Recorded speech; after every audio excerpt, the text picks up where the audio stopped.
O mundo sob a ameaça dos deuses. Os deuses destruíram a paz e, o pior, ameaçam destruir seus criadores. As mitologias apresentavam frequentemente os deuses em constantes guerras, e a realidade sempre guerras entre seus autores. Tais quais os politeísmos do passado, os monoteísmos sobreviventes de hoje mantêm a humanidade em choque. E embora pareça altamente civilizado, o mundo atual vive à mercê da mentalidade primitiva. Cada lado procura uma paz que só pode ser construída com a destruição dos grupos divergentes. Longe da promoção dos direitos humanos, na chamada luta entre o bem e o mal, cada um procura a prevalência da vontade do seu Deus. É a guerra divina que cega o ser humano e parece não ter fim. Pior do que um dilúvio de águas, o mundo vive atualmente sob o risco de destruição por bombas em nome dos deuses.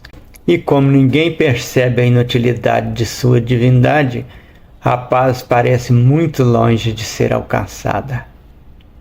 Se na Idade Antiga cada império dominador impunha a vontade do deus ou deuses em que acreditava, e na Idade Média o cristianismo era imposto pela Igreja dona do mundo, em nossos dias, absurdamente, ainda não nos livramos dos fantasmas criados pelos homens primitivos. Os deuses ainda comandam a guerra. A maior parte dos conflitos armados já não ocorre entre países, mas dentro deles. O fronte de batalha está migrando das fronteiras internacionais para dentro das cidades, em disputas geralmente acirradas por extremismo religioso. O conflito entre Israel e Hezbollah serve de exemplo, mas talvez seja só a parte mais visível de um fenômeno mais amplo, o crescimento do fanatismo em lugares onde antes as disputas eram apenas confrontos. Nas Filipinas, Indonésia, Chechênia, Bósnia, Sri Lanka, Argélia e China, para citar alguns exemplos. Super interessante, setembro de 2006, páginas 54 e 55.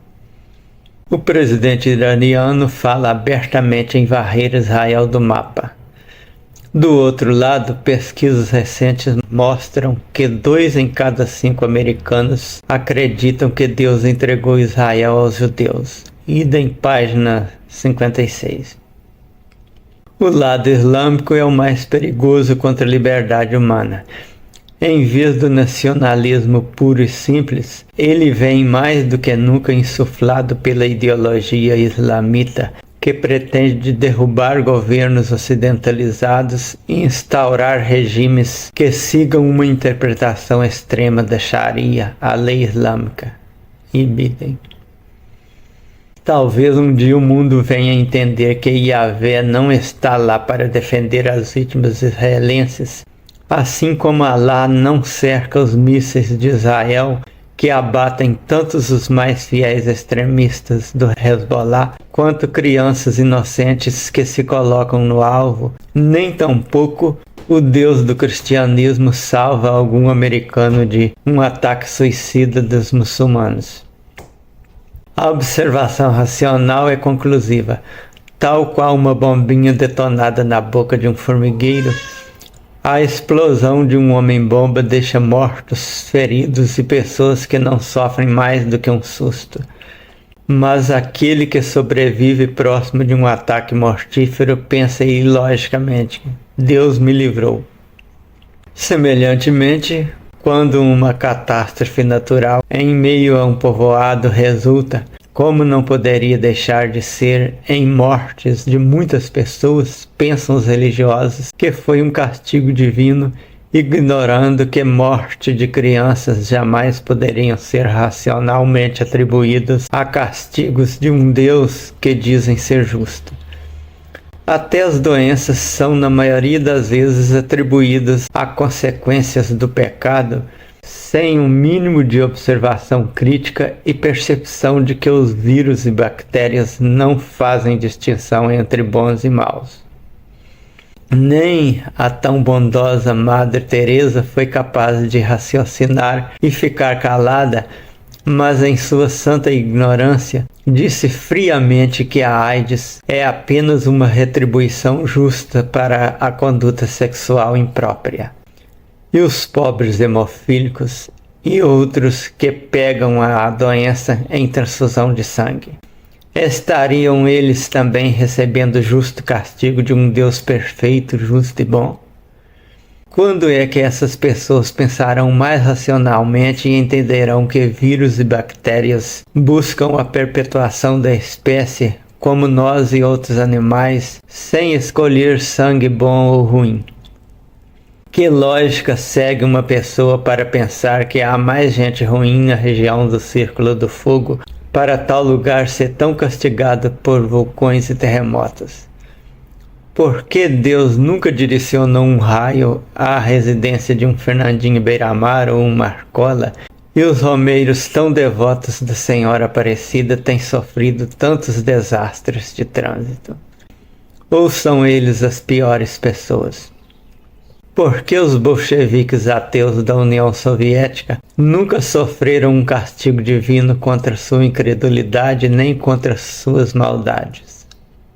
Embora na infância eu cresça ser filho de um Deus que estivesse lá no céu, nos observando constantemente, sempre encontrei dificuldade ao pensar sobre os fatos e as ações da natureza não escolherem entre bons e maus, ainda que ouvisse sempre dizerem que não entendemos a sabedoria divina e que Deus escreve certo por linhas tortas. Gostaria que as pessoas que tanto matam, roubam e praticam terrorismo em nome de um Deus dito justo pensassem nessas palavras. Se um Deus bondoso e infinitamente poderoso governa este mundo, como podemos justificar os ciclones, os terremotos, a pestilência e a fome? Como podemos justificar o câncer, os micróbios, a difteria e milhares de outras doenças que atacam durante a infância? Como podemos justificar as bestas selvagens que devoram seres humanos e as serpentes cujas mordidas são letais?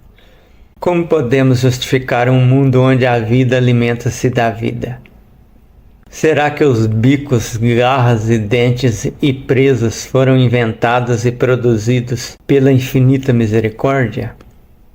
A bondade infinita deu asas às águias para que suas presas fugazes pudessem ser arrebatadas. A bondade infinita criou animais de rapina com a intenção de que eles devorassem os fracos e os desamparados. A bondade infinita criou as inumeráveis criaturas inúteis que se reproduzem dentro de outros seres e se alimentam de sua carne. A sabedoria infinita produziu intencionalmente os seres microscópicos que se alimentam do nervo óptico. Pensem na ideia de cegar um homem para satisfazer o apetite de um micróbio. Pensem na vida alimentando-se da própria vida. Pense nas vítimas. Pense no Niágara de sangue derramando-se no precipício da crueldade. Robert Greene Ingersoll, 11 de agosto de 1833 a 21 de julho de 1899, líder político estadunidense. Em que a religião tem contribuído para o bem da humanidade? Dizem que Jesus ensinou a tolerância e a prática do bem. E o cristianismo que fez quando adquiriu o poder?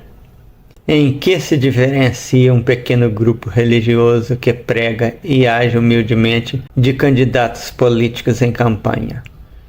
Não agem em regra como um exemplar trabalhador que tanto defende os pobres e, ao chegar à cúpula do poder, se coloca ao lado dos grandes donos do dinheiro? Não são todos mais traiçoeiros do que as serpentes e as águias? O mundo não será melhor senão quando o homem entender que é bem mais eficiente pesar as consequências terrenas de seus atos e ter um bom comportamento do que achar que estão de acordo com uma vontade divina, vontade essa que invariavelmente justifica crueldades extremas. Não obstante acreditarem que estão incessantemente espreitados por um Deus onipresente, as pessoas temem na realidade as leis humanas, que combinam penas para os que praticam atos tipificados a critério dos legisladores. Ou não vemos os representantes divinos participando das falcatruas tão comuns no nosso meio político? Ou não achamos tantos bons ministros cristãos aproveitando sexualmente de meninos e meninas por todos os cantos do nosso planeta?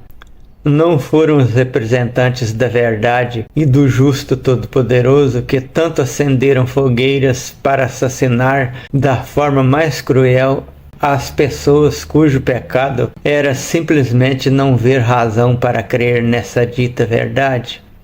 E por absurdo que pareça, em um século de tanto conhecimento, nos vemos constantemente ameaçados pelos representantes divinos. Onde está a justiça divina? Quem senão os homens do mundo jurídico se colocam em defesa das vítimas dos representantes de Cristo e de Alá? Nunca me preocupei com demônios, mas os deuses me assustam.